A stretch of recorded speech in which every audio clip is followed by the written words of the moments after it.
buenas noches. Bienvenidos a una nueva entrega de Toque Final. La mejor forma de terminar una semana, iniciar la nueva, lo mejor edificado posible sobre los acontecimientos más importantes del país y del mundo. Bueno, hay muchas incertidumbres, pero cuando menos esta semana concluye con la esperanza de que habrá una paz en Ucrania.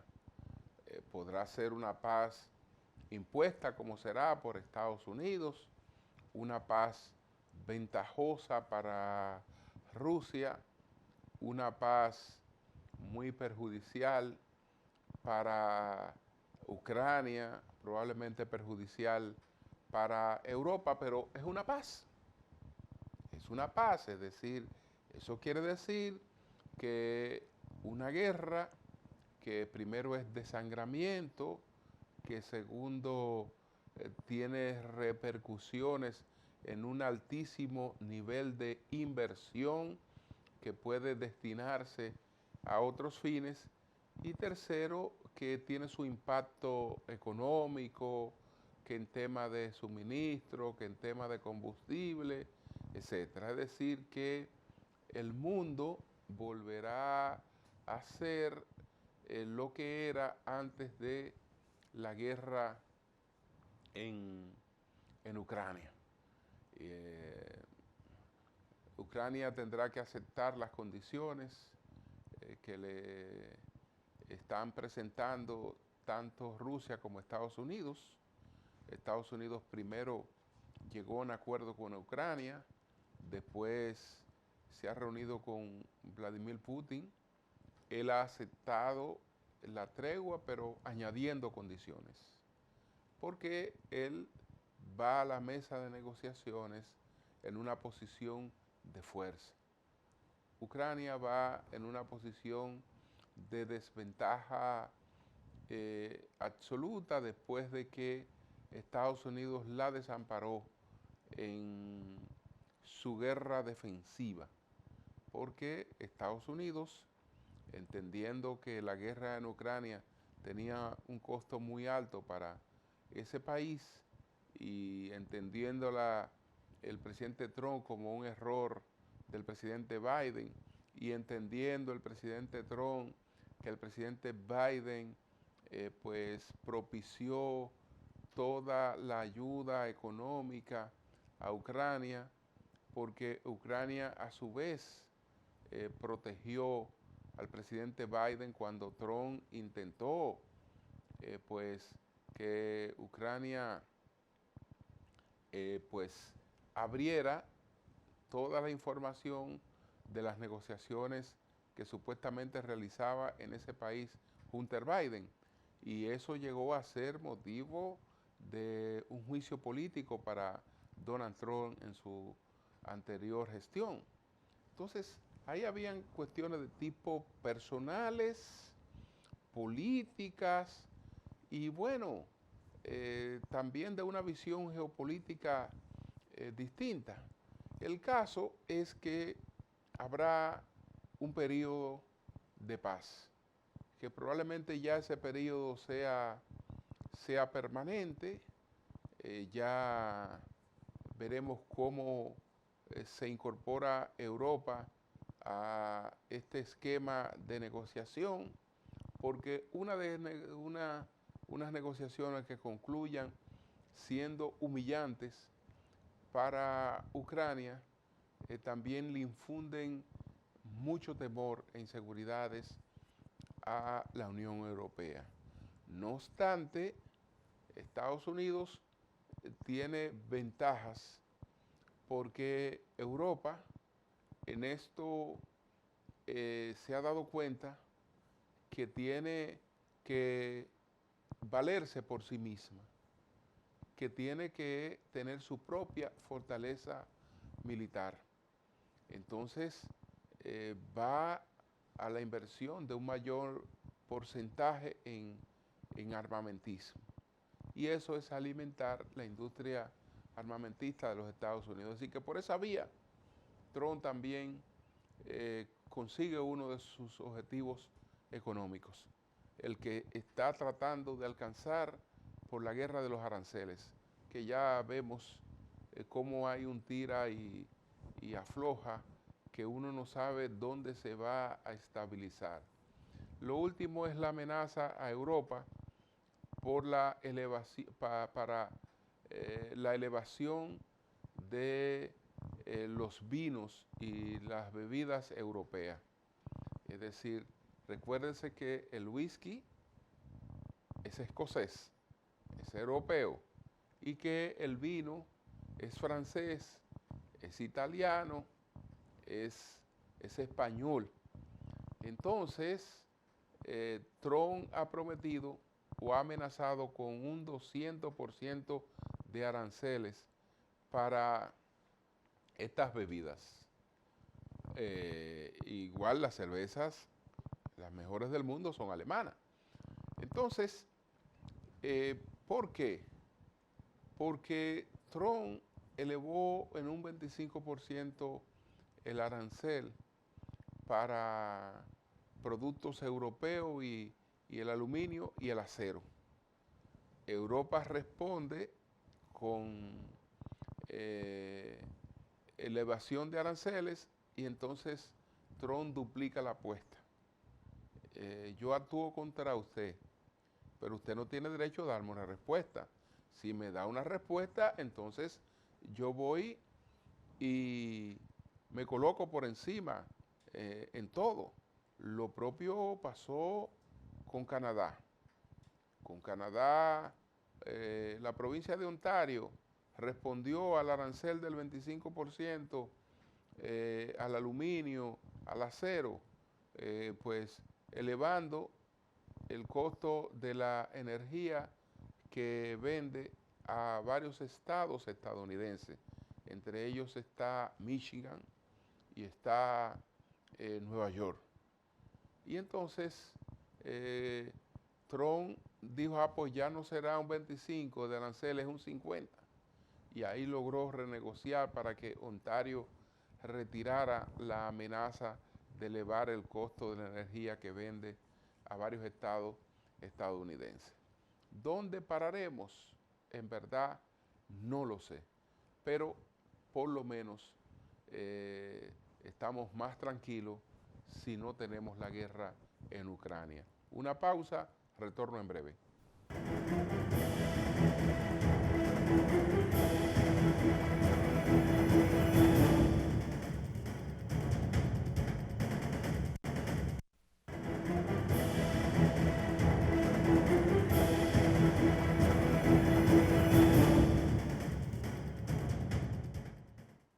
Bueno, señores, todo el país se ha involucrado en la búsqueda de la joven americana, pero de origen indio, que desapareció en Punta Cana. La joven Konaki Sudisha Chowdhury. Todos los organismos de seguridad la han estado buscando, hay varias cadenas de investigación por parte del Ministerio Público. Nadie puede alegar que el país que se llama República Dominicana no ha colocado sus mejores esfuerzos para tratar de saber qué fue lo que pasó con esta jovencita. Si como estaba en la playa, si se habrá ahogado, si habrá sido arrastrada por las olas hacia otro lugar, si fue objeto de alguna maldad, nadie sabe, pero el país ha hecho todo el esfuerzo por localizarle. El país ha hecho todo el esfuerzo por localizarle. Yo creo que en este caso, que también uno sabe que se puede aprovechar por los competidores del mercado turístico dominicano para hacerle daño, pero eso puede pasar en cualquier lugar. En cualquier lugar puede pasar, porque que una persona salga de madrugada para la playa con otros jóvenes, etcétera, eso es de altísimo riesgo.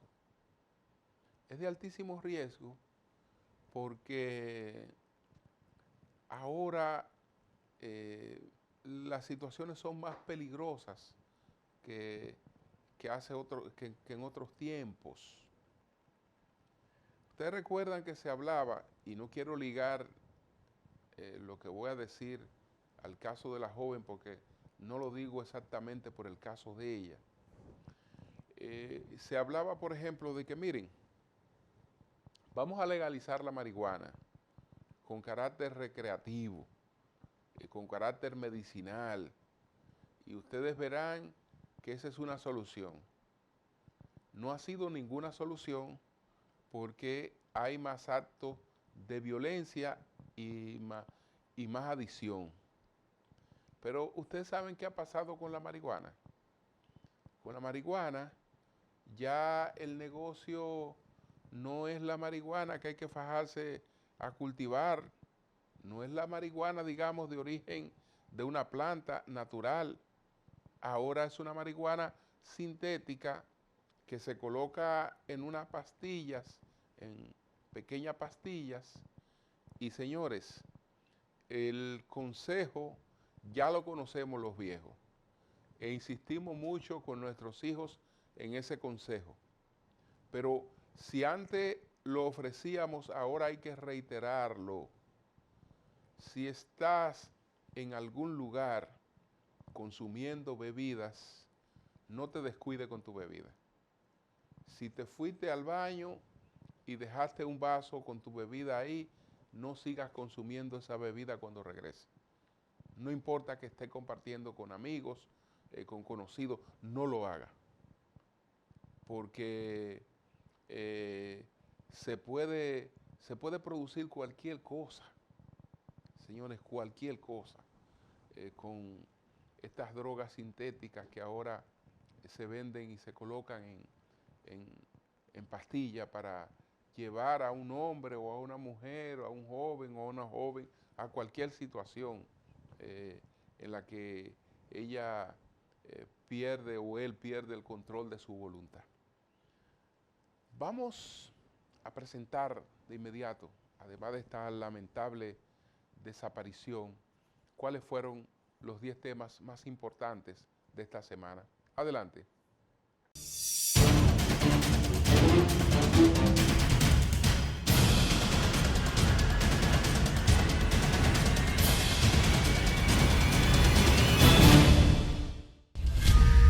El merenguero y ex líder del icónico Grupo Mío, Diomedes Núñez, falleció el pasado domingo a los 58 años de edad. Núñez sufrió un malestar durante la noche del sábado, lo que llevó a su familia a trasladarlo de urgencia al Centro Médico UC. Allí, los médicos tuvieron que intubarlo debido a problemas pulmonares y posteriormente sufrió un infarto que acabó con su vida. En abril de 2024, el merenguero fue diagnosticado con afección renal crónica que le obligó a someterse a un tratamiento de diálisis. La enfermedad afectaba severamente la función de los riñones, obligando a Núñez a reducir sus presentaciones en vivo mientras se sometía a un riguroso tratamiento médico. En una entrevista con el también artista Silvio Mora, Núñez contó que padecía hipertensión, pero que la afección no presentaba síntomas, lo que desencadenó la falla renal. Diomedes Núñez, a los 11 años, ingresó al Conservatorio Nacional de Música, donde culminó con excelencia sus estudios de trompeta y armonía, perfeccionando la voz con maestros particulares. Más tarde, a los 16 años, ingresó formalmente como trompetista a la orquesta de Alex Bueno. Tras 2 años en esa orquesta, Núñez pasa a la de Sergio Vargas, con quien también graba un tema, Valsier, que se convierte de inmediato en un clásico del merengue. Asimismo, formó parte de una de las orquestas más respetadas, la de Dionis Fernández y el equipo, con quien grabó temas de tanto éxito como La Lloré y Pum Pum. Cuando pasó a la orquesta de Ramón Orlando fue que se estableció como cantante, definitivamente que lo llevó a cosechar temas coreados por el gran público como Mi Locura, Bomba Cara Bomba y Bombón. En el año 1993 inició su proyecto independiente El Grupo Mío, con el cual continuó grabando canciones que han sido éxitos y que están contenidas en 6 producciones musicales como Esto se encendió, Esto es pa' hombre, Salvaje, Ya empezó la fiesta y Diómenes el artista. Su trayectoria lo posicionó como uno de los merengueros más destacados del país. Incluso varias de sus canciones fueron adaptadas para el equipo de las Águilas Ibaeñas.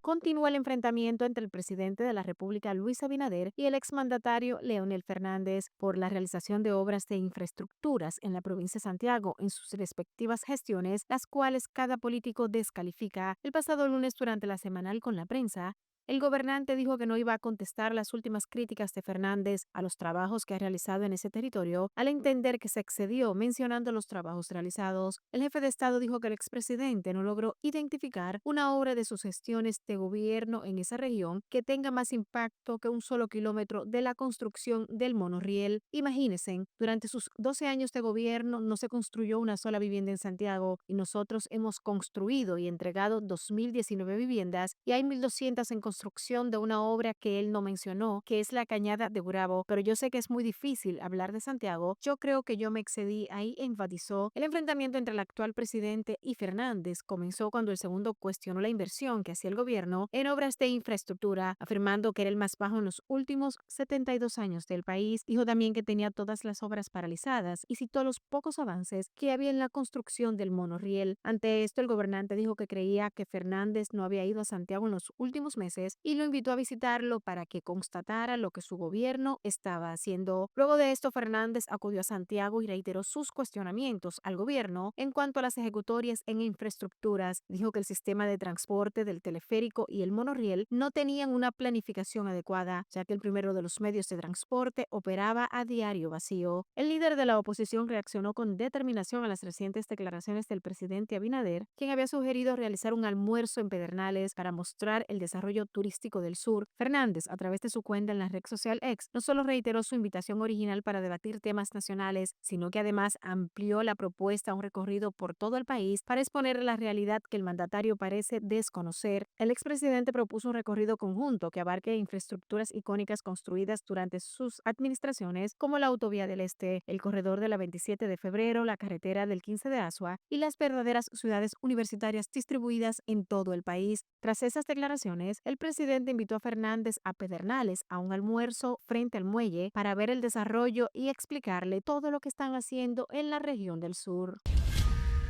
La Procuradora General de la República, Jenny Berenice Reynoso, designó como sus procuradores adjuntos a Rodolfo Espiñeira Ceballos como primer sustituto de la Procuradora General de la República con funciones en el despacho, mientras Wilson Camacho estará al frente de la Dirección General de Persecución del Ministerio Público y Osvaldo Bonilla Hiraldo será director de Asistencia Jurídica Internacional y representará a la institución en los procesos cooperativos de extradiciones y derechos humanos. De su lado, Pedro Frías Morillo será el segundo sustituto de la Procuradora General de la República y director técnico del despacho. José Viterbo Cabral, que está en la función de inspector general del Ministerio Público, e Isis de la Cruz Duarte, actual consejera, le fueron ratificadas sus funciones de directora de la Unidad de Investigación de Comercio Ilícito. En tanto, Sureli Jaques Vialet fungirá como directora de la Unidad de Jurisdicción Privilegiada en Procesos Especiales. Juan Medina de los Santos fungirá como director de la Unidad de Litigios Civiles y Administrativos y Alba Corona Valerio será directora nacional del Sistema de Atención. Padulia Rosa será la directora de la Unidad de Dictámenes y Litigios ante las Altas Cortes y le acompañarán María del Carmen de León, Fiordalisa Alduey y Emilio Rodríguez, miembros de la Unidad de Dictámenes y Litigios, mientras que Iván Félix Vargas fungirá como director del proyecto G5, destinado a la transformación tecnológica en las investigaciones y el Sistema Nacional de Atención. En la Procuraduría Especializada de Persecución de la Corrupción Administrativa, PETCA, fue designada como su titular la Procuradora de Corte Mirna Ortiz. El gobernador del Banco Central, Héctor Valdés Albizu, afirmó que el alza en los precios del dólar se debe a factores estacionales e incertidumbre global. El indicador de incertidumbre de política económica de Estados Unidos, publicado por la Reserva Federal, se encuentra en su nivel más alto en los últimos 25 años, destacándose que en los periodos en que este indicador se ha ubicado en niveles similares, la economía estadounidense ha entrado en recesión, dice Valdés Albizu en un artículo titulado Oportunidades y desafíos de la República Dominicana en el nuevo contexto internacional, el gobernador indica que los flujos de capitales hacia Estados Unidos, impulsados por las altas tasas de interés de la Reserva Federal, han fortalecido el dólar y generado volatilidad en los mercados financieros globales, lo que ha impactado negativamente el valor de las monedas emergentes y desarrolladas. El Banco Central ve un elemento positivo en el camino, ya que la economía generará más de 45.000 millones en divisas en 2025, lo que contribuiría a la estabilidad del tipo de cambio. Valdés Albizu reporta que el Banco Central dispone de reservas internacionales por 14.900.46 millones de dólares al cierre de febrero, equivalentes al 11.6% del Producto Interno Bruto PIB, lo que da capacidad para intervenir en el mercado cambiario si fuera necesario y evitar cualquier volatilidad excesiva. Una misión del Fondo Monetario Internacional FMI llegó el pasado martes a República Dominicana para tratar con autoridades locales temas relacionados con las áreas fiscal y monetaria, así como con el sector eléctrico. La delegación encabezada por el economista en jefe Emilio Fernández Corujedo, que visita el país por espacio de una semana, marcó su agenda con su primera reunión en el Banco Central. Asimismo, se realizó una reunión con el Ministerio de Economía y Planificación y el sector privado, quienes analizaron las cifras de crecimiento y los diferentes sectores de la economía que contribuyeron con ese crecimiento en 2024, así como el desempeño actual. En la parte fiscal, el staff misión tiene pautado reunirse con el Ministerio de Hacienda, Aduanas, Impuestos Internos, TGI y representantes del sector empresarial para analizar el tema de las reformas, el comportamiento de las recaudaciones y la forma de aumentarlas, el del gasto corriente y de capital, que en el país, según analistas, hay un desfase enorme, con una nómina alta y una inversión pública muy mínima, a pesar de que la presión tributaria no ha pasado del 14% del PIB. Con estas autoridades, el FMI evaluará la sostenibilidad de la deuda, el presupuesto vigente, el sector eléctrico y la reforma fiscal. La Policía Nacional informó que en conjunto con la Procuraduría General de la República, el Buró Federal de Investigación FBI y el Enlace Internacional de la Embajada estadounidense en el país, ha conformado una comisión de alto nivel para dar seguimiento a la desaparición de la joven Sudishka Konanki Crowdary, de 20 años, de origen indio y residente en Estados Unidos, quien desapareció el jueves de la semana pasada en la madrugada en un hotel de Punta Cana. Los investigadores estadounidenses identificaron a una persona de interés en la desaparición de la joven. Se trata de Joshua Steven Reeb, de 24 años, un ex luchador de secundaria y quien la acompañaba al momento de su desaparición. De acuerdo a los informes, basados en las declaraciones del joven Reeb, una ola los golpeó mientras estaban en la playa. Las autoridades informaron que ha continuado un operativo intensivo por aire, mar y tierra en la playa del Hotel Riu en Punta Cana, donde se hospedaba la joven india desaparecida desde la madrugada del 6 de marzo. Según los reportes, fue vista por última vez alrededor de las 4:50 am caminando por la playa del complejo turístico. Se informó que más de 300 agentes, especialistas, unidades tácticas y equipos de búsqueda acuática han sido desplegados en la zona costera y áreas circundantes del hotel en un esfuerzo conjunto por rastrear cualquier indicio que permita determinar el paradero de la joven.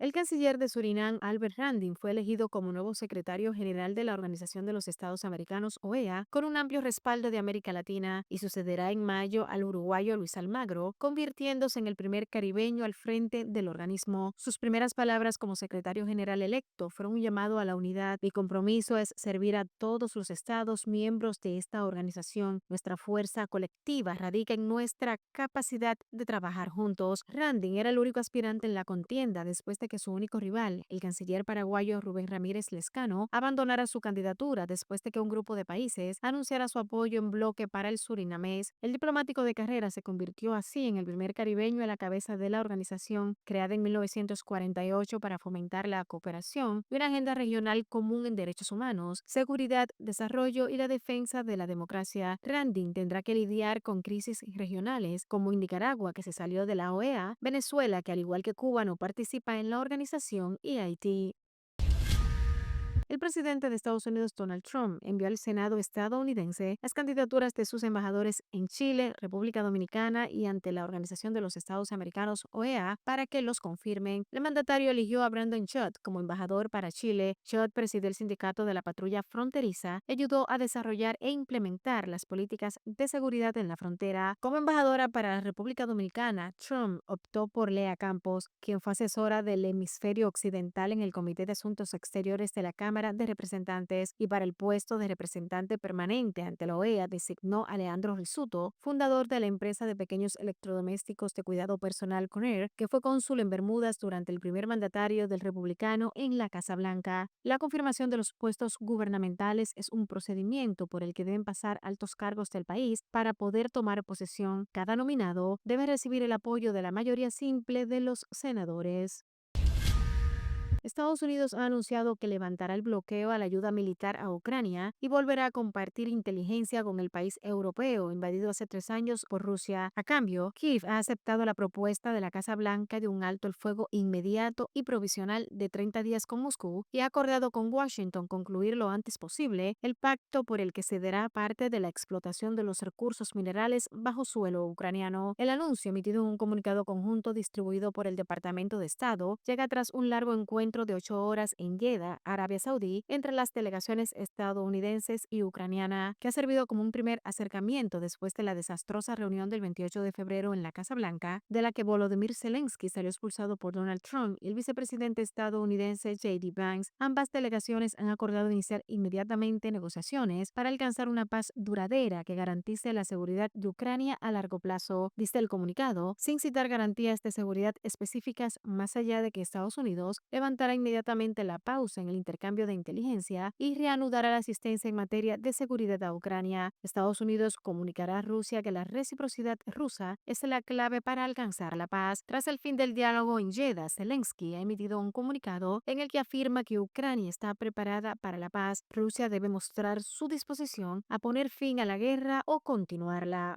Estados Unidos ha anunciado que levantará el bloqueo a la ayuda militar a Ucrania y volverá a compartir inteligencia con el país europeo invadido hace 3 años por Rusia. A cambio, Kiev ha aceptado la propuesta de la Casa Blanca de un alto el fuego inmediato y provisional de 30 días con Moscú y ha acordado con Washington concluir lo antes posible el pacto por el que cederá parte de la explotación de los recursos minerales bajo suelo ucraniano. El anuncio, emitido en un comunicado conjunto distribuido por el Departamento de Estado, llega tras un largo encuentro de 8 horas en Jeddah, Arabia Saudí, entre las delegaciones estadounidenses y ucraniana, que ha servido como un primer acercamiento después de la desastrosa reunión del 28 de febrero en la Casa Blanca, de la que Volodymyr Zelensky salió expulsado por Donald Trump y el vicepresidente estadounidense J.D. Vance. Ambas delegaciones han acordado iniciar inmediatamente negociaciones para alcanzar una paz duradera que garantice la seguridad de Ucrania a largo plazo, dice el comunicado, sin citar garantías de seguridad específicas más allá de que Estados Unidos levantará inmediatamente la pausa en el intercambio de inteligencia y reanudará la asistencia en materia de seguridad a Ucrania. Estados Unidos comunicará a Rusia que la reciprocidad rusa es la clave para alcanzar la paz. Tras el fin del diálogo en Jeddah, Zelensky ha emitido un comunicado en el que afirma que Ucrania está preparada para la paz. Rusia debe mostrar su disposición a poner fin a la guerra o continuarla. Estados Unidos ha anunciado que levantará el bloqueo a la ayuda militar a Ucrania y volverá a compartir inteligencia con el país europeo invadido hace 3 años por Rusia. A cambio, Kiev ha aceptado la propuesta de la Casa Blanca de un alto el fuego inmediato y provisional de 30 días con Moscú y ha acordado con Washington concluir lo antes posible el pacto por el que cederá parte de la explotación de los recursos minerales bajo suelo ucraniano. El anuncio, emitido en un comunicado conjunto distribuido por el Departamento de Estado, llega tras un largo encuentro de 8 horas en Jeddah, Arabia Saudí, entre las delegaciones estadounidenses y ucraniana, que ha servido como un primer acercamiento después de la desastrosa reunión del 28 de febrero en la Casa Blanca, de la que Volodymyr Zelensky salió expulsado por Donald Trump y el vicepresidente estadounidense J.D. Vance. Ambas delegaciones han acordado iniciar inmediatamente negociaciones para alcanzar una paz duradera que garantice la seguridad de Ucrania a largo plazo, dice el comunicado, sin citar garantías de seguridad específicas más allá de que Estados Unidos levantará inmediatamente la pausa en el intercambio de inteligencia y reanudará la asistencia en materia de seguridad a Ucrania. Estados Unidos comunicará a Rusia que la reciprocidad rusa es la clave para alcanzar la paz. Tras el fin del diálogo en Jeddah, Zelensky ha emitido un comunicado en el que afirma que Ucrania está preparada para la paz. Rusia debe mostrar su disposición a poner fin a la guerra o continuarla. Mientras tanto, el presidente Vladimir Putin rechazó los términos de la propuesta del presidente Trump y ahora está tratando de cambiar el contenido de la propuesta. Moscú deja claro que Ucrania debe renunciar a la OTAN, que debe reconocer como Rusia Crimea Crimea, anexionada de facto en 2014, además de las 4 regiones completas que Rusia invadió parcialmente en 2022. Asimismo, rechaza cualquier despliegue de tropas europeas como contingentes de paz en Ucrania e impone una zona de amortiguación fronteriza entre los dos países, así también zona desmilitarizada en el sur que incluye Odessa. Ese mismo documento impone a Kiev el desmantelamiento del gobierno actual.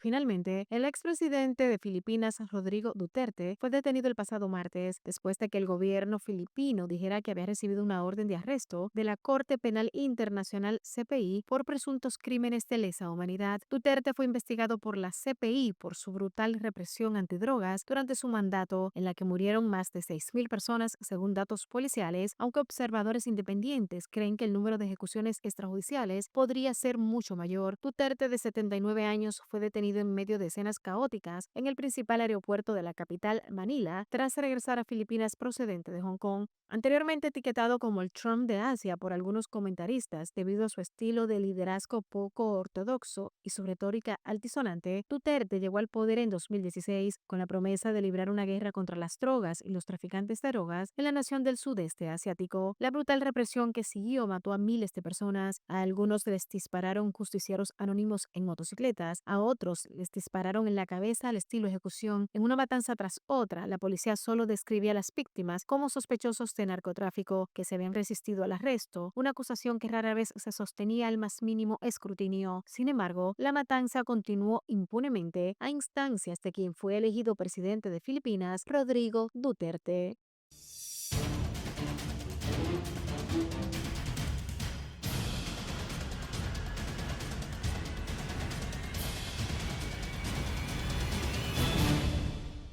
Una pausa, retornamos en breve.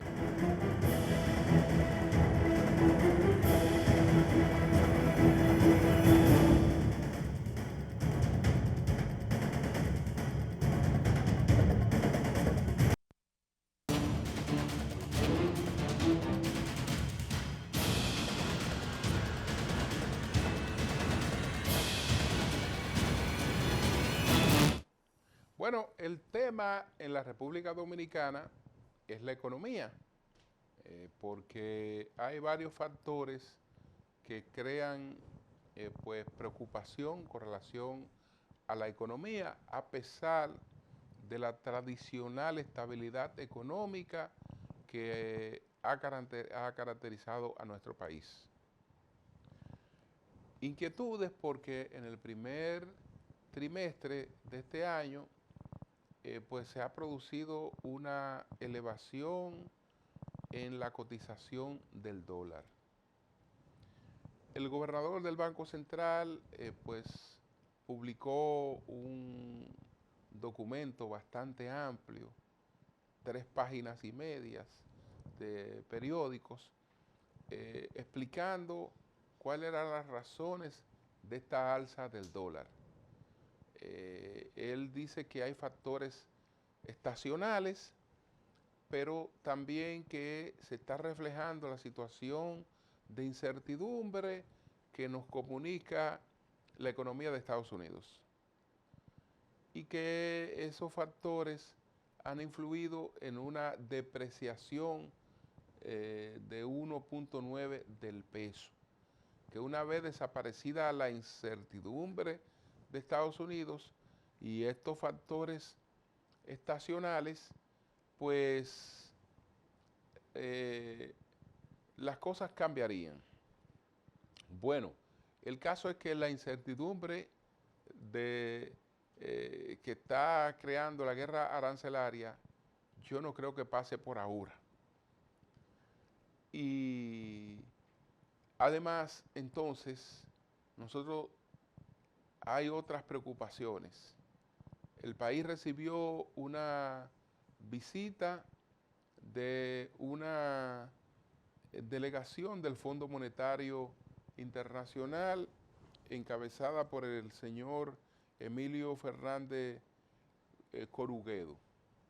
Y él dijo que su comitiva había venido a una visita consultiva para recopilar información para el envío de una misión que ya vendría a hacer una evaluación que le permitiría rendir un informe sobre la economía del país.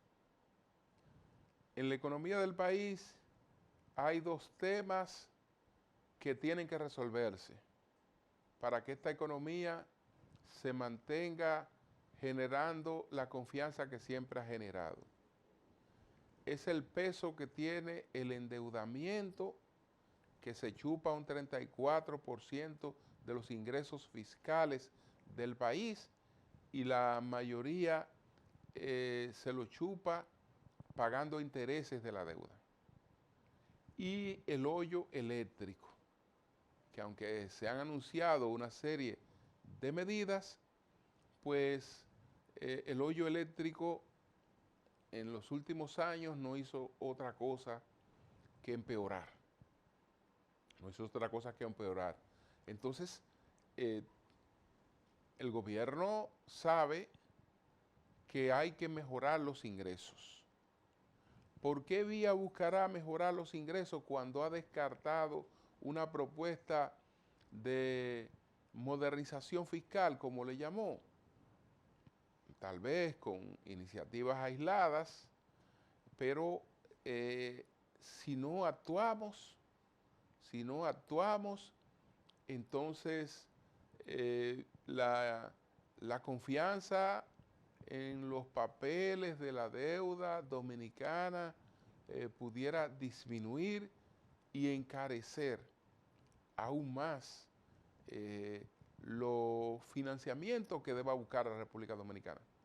Porque hay una cosa que está clara: si no se mejoran los ingresos, el país va a seguir buscando préstamos, y esos préstamos, al conseguirse sin mejorar los ingresos, van a ser más caros, y las calificaciones de riesgo de la República Dominicana pudieran cambiar de un momento a otro, que se han mantenido hasta ahora buenas, estable, con buenas proyecciones, pero eso tiene mucha fragilidad.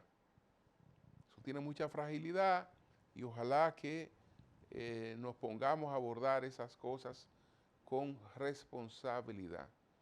Siempre dije que lo mejor es adelantarse a una crisis, no esperar una crisis y tratar de buscar soluciones dentro de ella, porque así los traumas resultan mayores. Vamos a una pausa, retornamos en breve.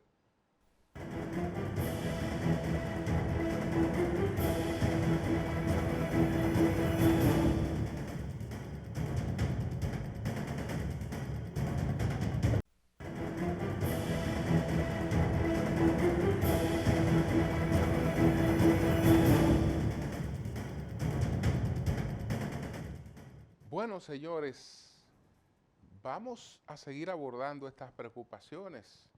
Nuestro equipo, me refiero a las preocupaciones por la economía, que es estable, que ha sido buena y que queremos que siga siendo buena, pero que sabemos que hay riesgos, hay situaciones que si no se abordan con responsabilidad, pues pudiéramos empeorar en vez de mejorar. Entonces, nuestro equipo formuló las 3 preguntas sobre distintos aspectos de las situaciones económicas del país al licenciado Guarocuya Félix, que fue, entre otras cosas, director de la Dirección General de Impuestos Internos, entre otros cargos que ocupó en la administración del presidente Danilo Medina, y es uno de los mejores técnicos realmente con lo que cuenta el país, uno de los mejores tecnócratas con lo que cuenta el país. Adelante.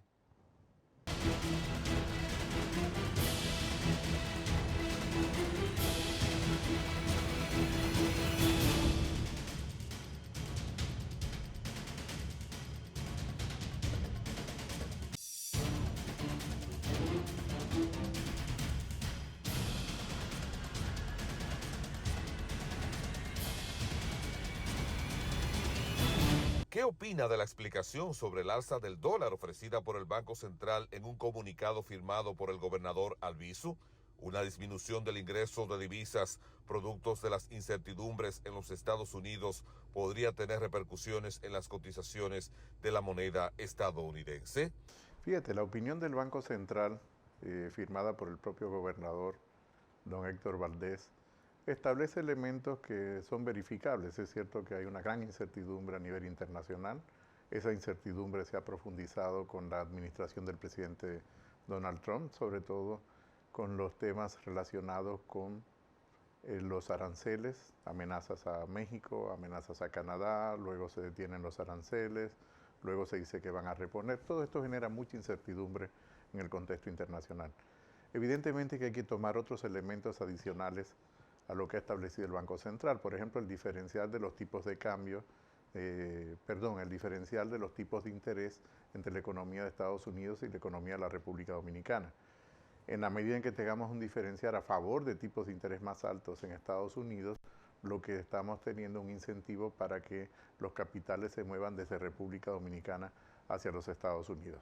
El otro tema que hay que tomar también en consideración es la incertidumbre interna que ha generado la propia política fiscal del gobierno, en la medida que durante un tiempo estuvo amenazando, por decirlo de alguna manera, con que iba a hacer una reforma fiscal, luego la propuesta que se hizo fue de una reforma tributaria, todos sabemos cuál fue el resultado, la molestia de la sociedad prácticamente en su conjunto, luego ahora vemos que intentan retomar por vía decreto establecer impuestos a las plataformas de manera aislada a la propuesta que habían hecho, luego tuvieron que retirarlo menos de 12 horas después de haberse emitido el decreto y al mismo tiempo un congresista del gobierno hace una propuesta de reforma tributaria parcial en el Congreso, eliminando todas las exenciones. Todo esto genera mucha incertidumbre a los agentes económicos y, por supuesto, a los agentes sociales y a los grupos en sentido general.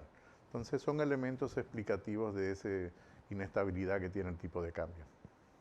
¿Qué piensa de la propuesta de revisión de las exenciones fiscales que se conoce en la Cámara de Diputados, producto de una iniciativa del diputado Genao Lanza?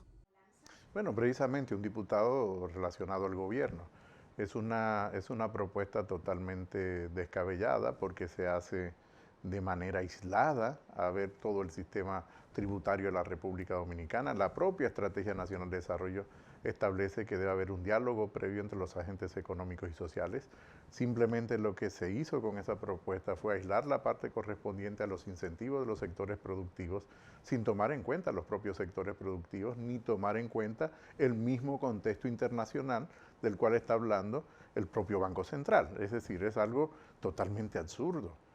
Eso no quiere decir que no tenga que abocarse a cualquier tipo de discusión, pero debería hacerse en el marco de lo que establece la Estrategia Nacional de Desarrollo. ¿Cuáles son sus expectativas sobre la visita de una misión del Fondo Monetario Internacional a la República Dominicana?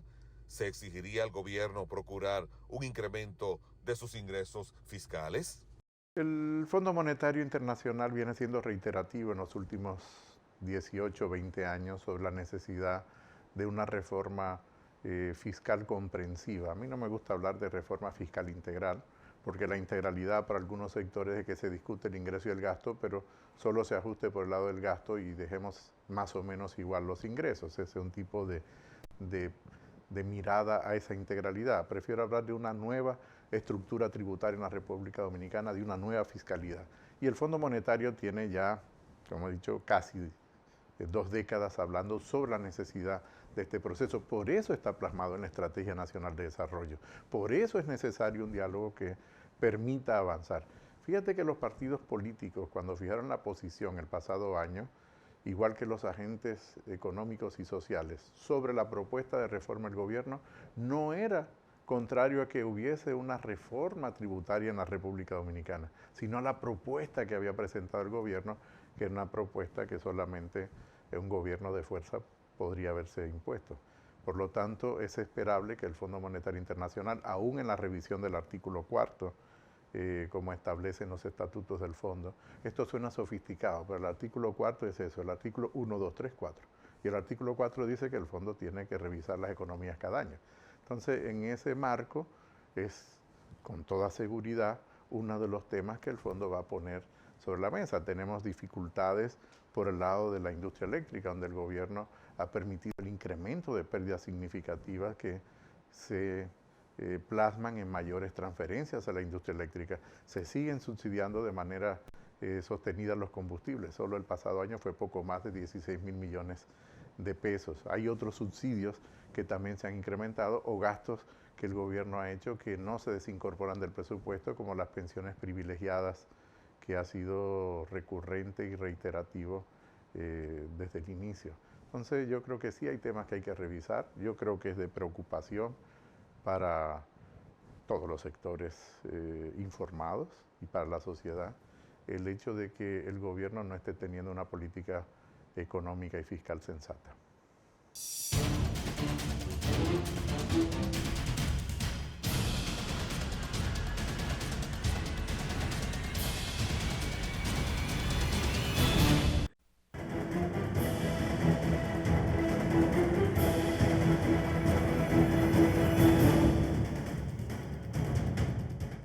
Bueno, hubo otros acontecimientos internacionales importantes. Uno de ellos, las elecciones que se celebraron en Groenlandia. Se está hablando mucho de Groenlandia, es la isla más grande del mundo, pero está habitada por apenas 56.000 personas, 44.000 con derecho al voto. Participaron como 6 partidos y celebró sus elecciones,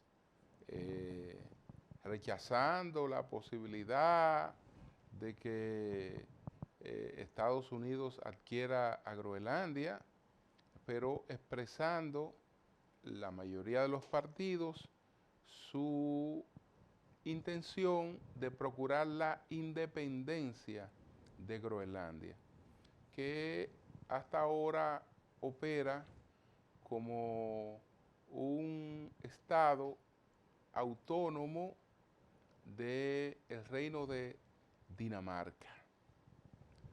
¿Qué pasaría si Groenlandia alcanza su independencia? Esa independencia duraría menos que una cucaracha en un gallinero, porque Estados Unidos tiene fuertes intereses estratégicos en esa zona.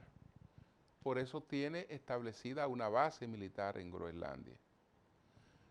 Pero Estados Unidos no solo está interesado en la protección militar que esa base les representa, sino también en los enormes recursos con lo que cuenta esa isla.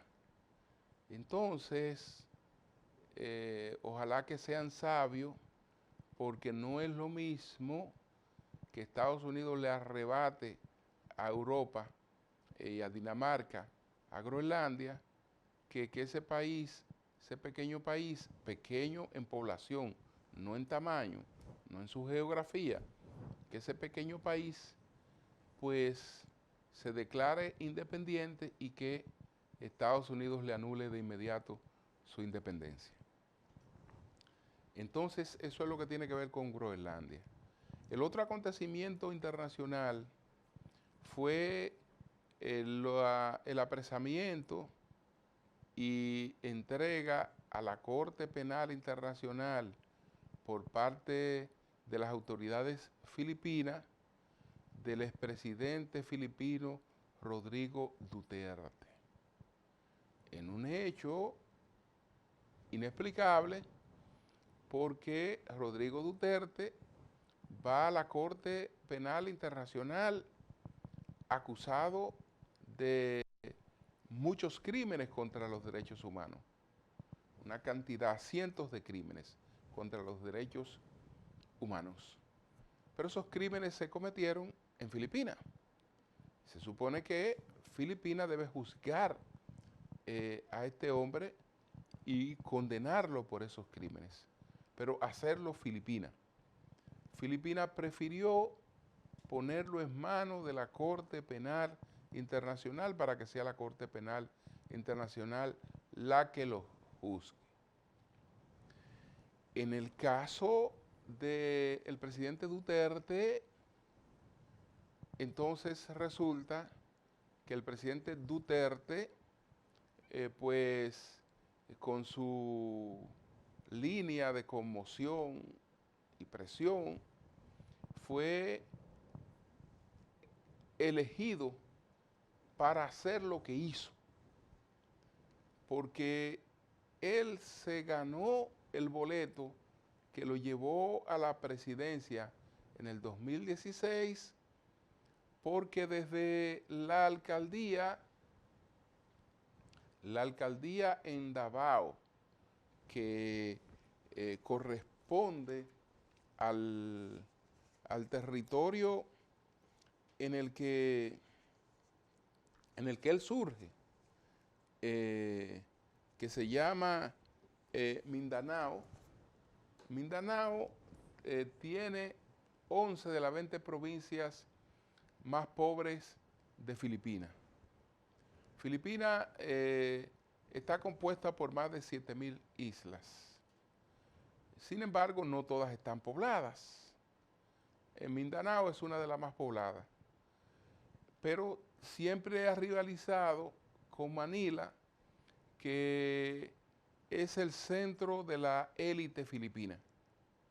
Entonces se entiende que esa élite siempre ha dominado a todas las otras islas, la élite que está en Manila, pero Duterte logró colocarse por encima de esas élites porque él ofreció la solución al problema del narcotráfico y de la delincuencia organizada.